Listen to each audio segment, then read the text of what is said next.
People asking me, why don't you do a podcast? I'm like, a podcast? What am I do a podcast for? You got a lot to say. True. You listen to some of the stuff you say. True. Well, here we go. Crush Mics platform. Talk about some of the latest, some of the hottest stuff going on. Mostly the classic stuff going on. Where somebody got their mic crushed. Somebody outlasted somebody in some way at an angle that probably nobody even saw. Crush Mics, that's what we're here for. Different cutting edge angles on what's going on social media and in the world. Stay tuned. Crush Mics. Good evening, ladies and gentlemen, boys and girls. Back for another episode of Crush Mics. I'm your host, Mr. Korey Buckets himself. We thank you for your time. And we got a jam-packed show this evening, Pauls. We're going to be talking about an array of topics from GOHT, G-O-H-T, excuse me, versus G-O-A-T. That's G-O-H-T versus G-O-A-T. We're going to be talking about Beyonce versus Whitney Houston. Ooh, classic R&B question and battle, Crush Mics. We're going to be talking about the IG battle coming up of Erykah Badu versus Jill Scott. We're going to be talking about D-Block, giving them their flowers, the locks, the great, great Crush Mics of the millennial crew. They crushed many mics for decades. We're going to be saluting them. We're going to be talking about one of the great mic battles that they had between Roc-A-Fella and D-Block. And of course, as always, we're going to be talking about my background. Battle rap. The classic battle rap between John the Don and my man, HitMan Holla. What a great battle that was. All battle rap historians and aficionados and lyric fans, you know what time it is. It was a bar fest, a barbecue. So we're going to get into it. First topic, GOHT versus GOAT. GOHT versus GOAT. Why we say GOHT over GOAT? Greatest of his time, greatest of her time, rather than greatest of all time. We gotta start being smarter in our arguments as sports fans, as statisticians and all that stuff. Because the reality of it is, a lot of these things are opinion-based when we say the greatest of time. Greatest of all times, and it's subjective to what time you particularly grew up in. If you grew up during Wilt Chamberlain's time, for the most part, and you caught a little bit of Michael Jordan's career, you're not gonna compare Michael Jordan to Wilt Chamberlain. Like, you're just not gonna think they're on the same playing wave. Just like if you was an 80s baby and you grew up watching Michael Jordan, there's no way you're putting LeBron James over Michael Jordan. It just doesn't matter what stat they put out there. This is why I say we need to start saying greatest of his time. Because the greatest players that we argue about, they had a great window of time where they were dominant, and you can't take that away from them. So I think the argument just needs to change. Instead of knocking one to give it to the other one, just do that. And if we're going to have a real Crush Mic, then we only going to go on stats. And if we only go on stats, then everything changes. So let's just argue a little bit smarter nowadays, like on Facebook and Instagram and everything, Twitter, where we argue. Like, we can argue these, but we can argue these accurately, believe it or not. Opinions can be a little factual to some degree, so I vote GOHT. Next topic, Beyonce versus Whitney Houston. I know a lot of y'all say, how possible? Once again, if you grew up in that bracket, I say the 70s, 80s, you remember Whitney Houston was a mega, mega, mega star. She had a voice of the angels. Like, she was in all kinds of movies. Just to be exact, you know, when it comes to stuff like this, I want to be as accurate as possible.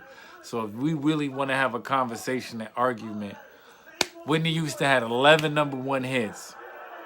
She won 7 Grammys. She was in 11 movies. You know what I'm saying? Beyonce, on the other hand, if we just going with stats, she had 21 Grammys, 22 #1 hits. She was in 15 movies. But let's be real, man. Whitney Houston was in The Bodyguard, man. Kevin Costner, when she said, you know, I need a bodyguard, you know, guard my body.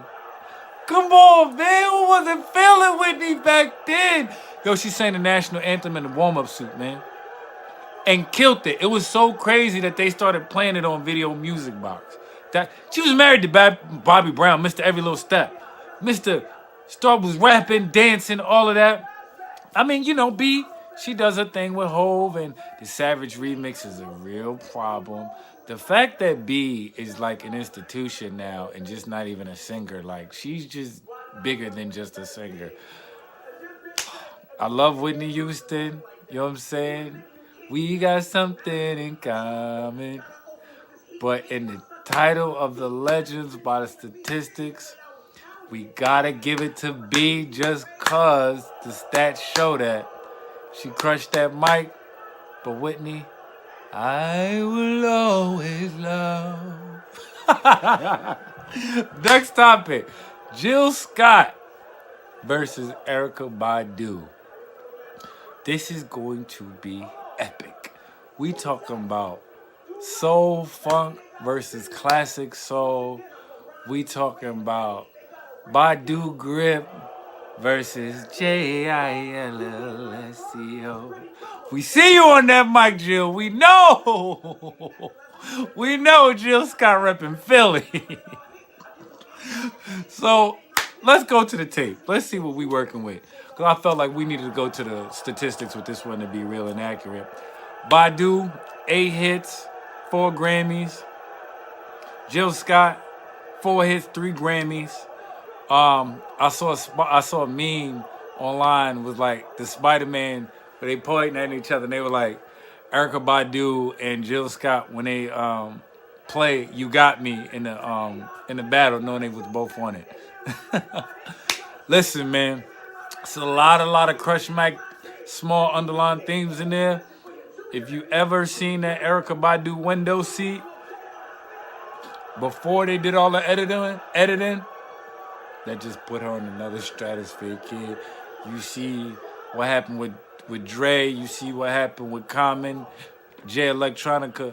Hey, man, you know, everybody can spit, man. So, you know, it is what it is. So, it gotta be something. It's gotta be something in the pudding in the water in the Baduism.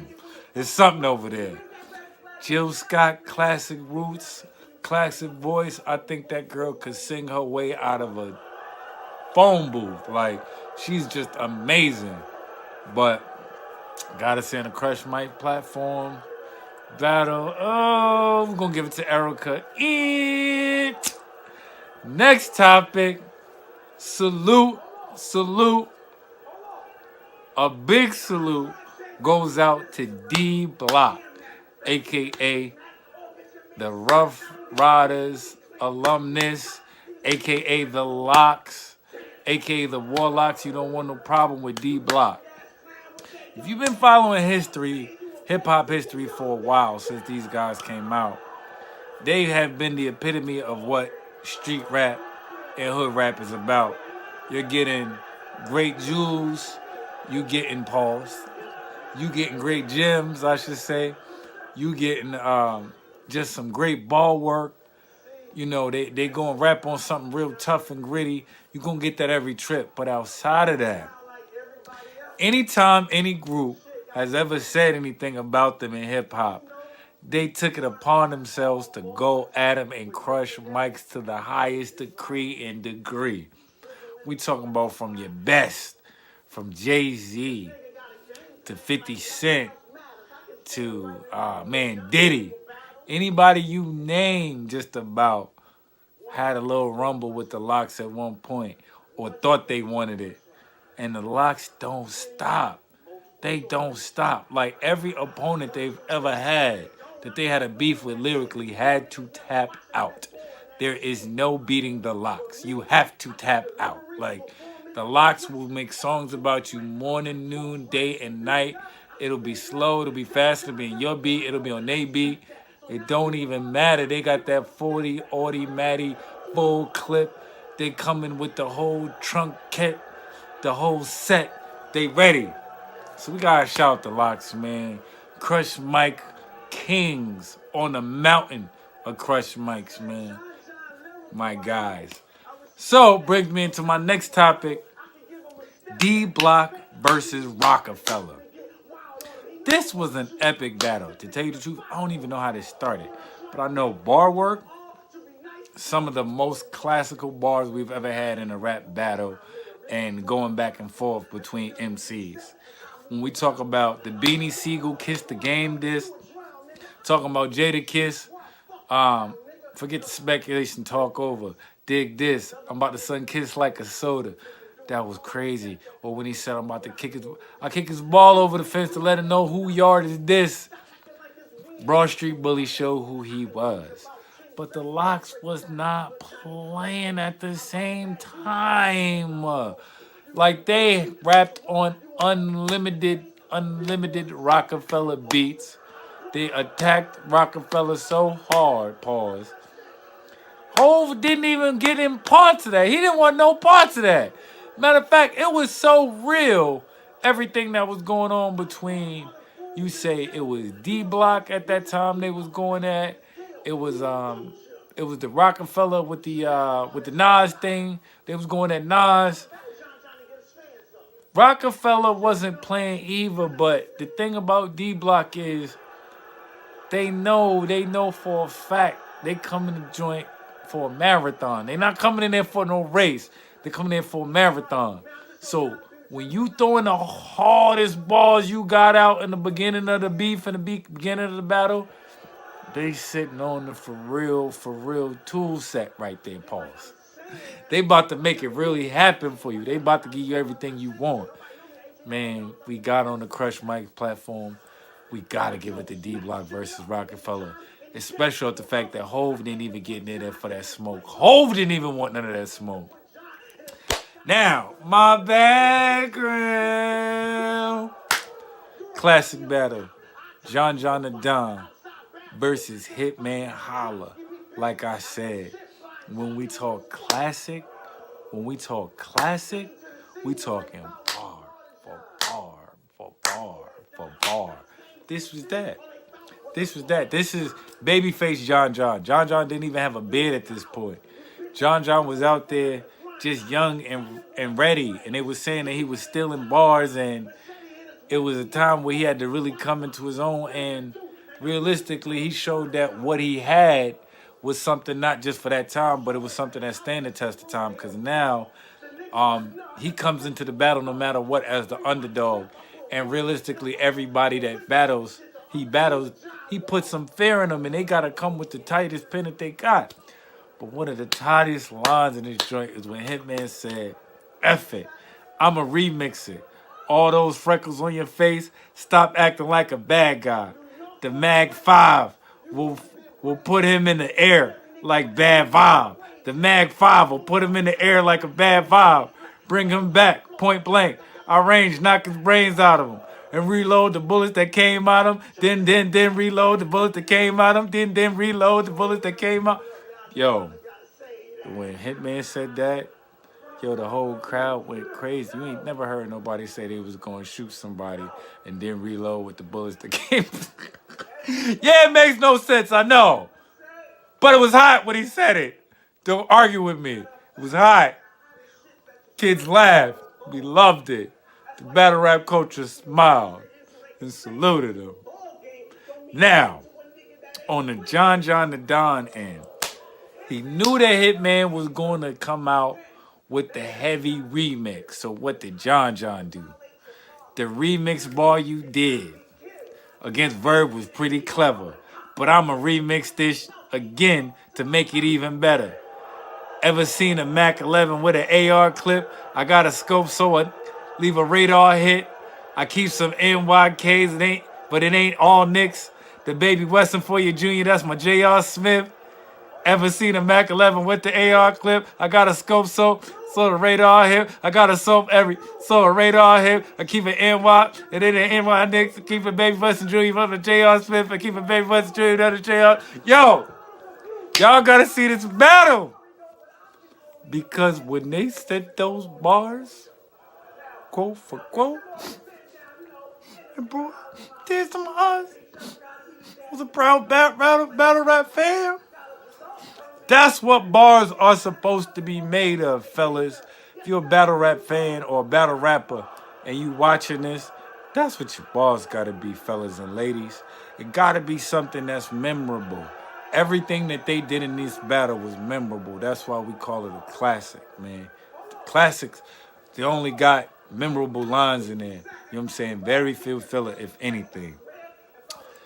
As always, we want to take the time to thank all our healthcare workers and all of our essential workers. It's God's work that you're doing out here, during these crucial times. Putting other people before yourself is definitely God's work, so we definitely appreciate it. Salute, sincere from the heart, and that's deep from Crush Mics. Definitely, as always, it's the actual anniversary of me shooting the Cake on Cake video, so definitely check that out. I'm going to be posting some stories, you know what I'm saying, a little bit of reminders, some videos that I didn't post at the time, going from 5 boroughs to make that happen. Videos being shot all around the world, people from all around the world dancing in the video.